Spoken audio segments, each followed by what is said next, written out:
शुक्र प्रदोष कथा। एक नगर में 3 मित्र रहते थे, राजकुमार, ब्राह्मण कुमार और धनिक कुमार। राजकुमार और ब्राह्मण कुमार दोनों तो विवाहित थे, लेकिन धनिक का विवाह हुआ था, गौना करना शेष रह गया था।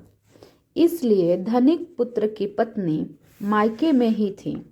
एक दिन तीनों मित्र स्त्रियों के बारे में चर्चा कर रहे थे। तभी ब्राह्मण कुमार ने स्त्रियों के प्रशंसा करते हुए कहा, स्त्री बिना घर तो भूतों की डेरा होता है। धनिक पुत्र ने यह सुना तो वो अपनी पत्नी को तुरंत घर लाने का निश्चय कर लिया। धनिक पुत्र को उसके माता पिता ने बहुत समझाया कि बेटा, अभी शुक्र देवता डूबे हुए हैं, ऐसे में बहू बेटियों को उसके घर से विदा कराकर लाना शुभ नहीं माना जाता। लेकिन धनिक पुत्र ने अपनी माता पिता का एक नहीं सुना और अपने ससुराल पहुंच गया। ससुराल जाने पर उनका बहुत आदर सत्कार हुआ। कुछ समय वहां व्यतीत करने के बाद वह अपनी पत्नी को अपने साथ चलने के लिए कहा। तब उसके सास ससुर ने बड़ी समझाने का प्रयास किया, परंतु वह तो अपनी ही बात पर अड़े रहे और पत्नी को विदा कराकर लाने की जिद करते रहे। धनिक पुत्र के जिद के कारण ससुर को अपनी पुत्री का विदाई करनी पड़ी।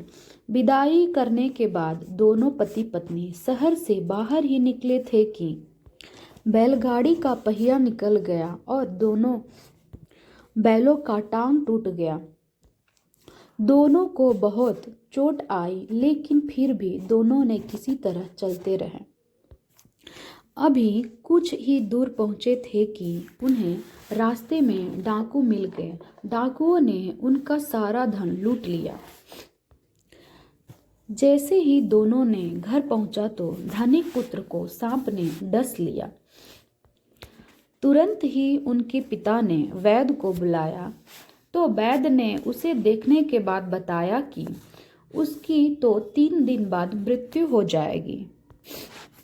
जब धनिक पुत्र के मित्र ब्राह्मण कुमार को यह खबर मिली तो धनिक पुत्र के घर पहुंच गया और उनके माता पिता को शुक्र प्रदोष के बारे में बताया और उसने कहा कि इसे पत्नी सहित ससुराल वापस भेज दो।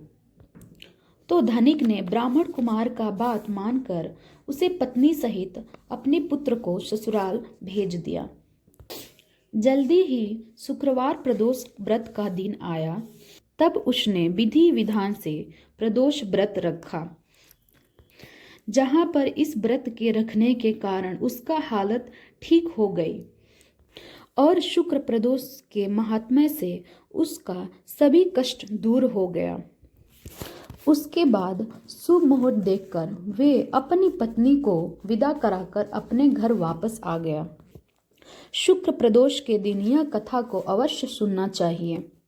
मान्यताओं के अनुसार शुक्र प्रदोष के व्रत रखने से भगवान शंकर की कृपा प्राप्त की जा सकती है। बोले बोले शंकर भगवान की जय, पार्वती माता की जय, गणेश भगवान की जय, कार्तिक भगवान की जय। हर हर महादेव।